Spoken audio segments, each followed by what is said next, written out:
Arsenal have quietly built a squad that looks less like a top four hopeful and more like a Champions League winner.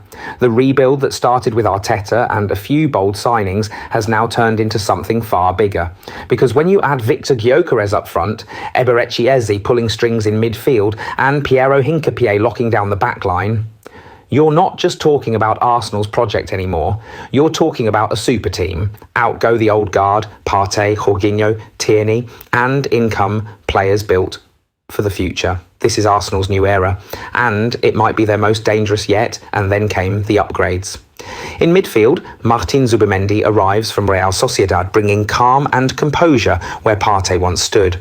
Christian Nørgaard adds grit and energy, the kind of depth Arsenal lacked last season. Eberechi Eze, unpredictable, creative, a player who can break a game open in one touch. At the back, it's not just Saliba and Gabriel anymore. Piero Hincapie brings left-footed balance and the versatility to play as a centre-back or full-back.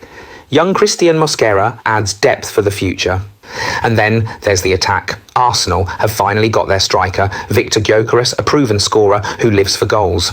Alongside him, Noni Madueke offers speed and trickery, finally giving Bukayo Saka a proper rotation partner. Suddenly, the squad looks stacked in every department. So, the big question is, where do these players actually fit into Arteta's system?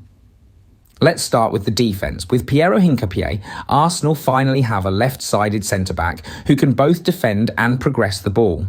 That means Arteta can push Calafiori inside as an extra midfielder, add Mosquera into the mix, and suddenly the backline is built for rotation without a drop in quality. Even Kepa provides security, making sure there's no panic if Raya is unavailable.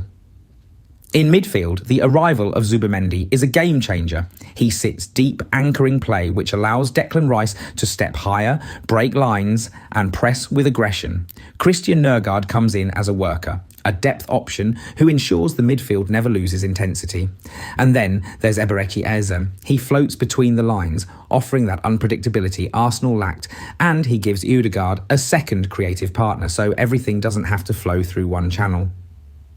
Up front, Victor Gyokeres is the focal point. He pins centre-backs, occupies the box, and creates the space Martinelli and Saka love to attack. It's the kind of striker Arsenal have been crying out for. On the right, Noni Madueke finally gives Saka a genuine rotation option, someone who can come in, beat a man, and keep defences guessing.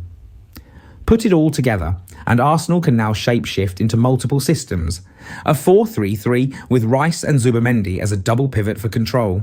A 3-2-5 with Zinchenko tucking inside and Eze drifting into pockets. Or even a diamond midfield with Gyokeres leading the line, easy at the tip, and Ødegaard and Rice pulling the strings behind him. Each new signing adds not just depth, but a clear tactical role.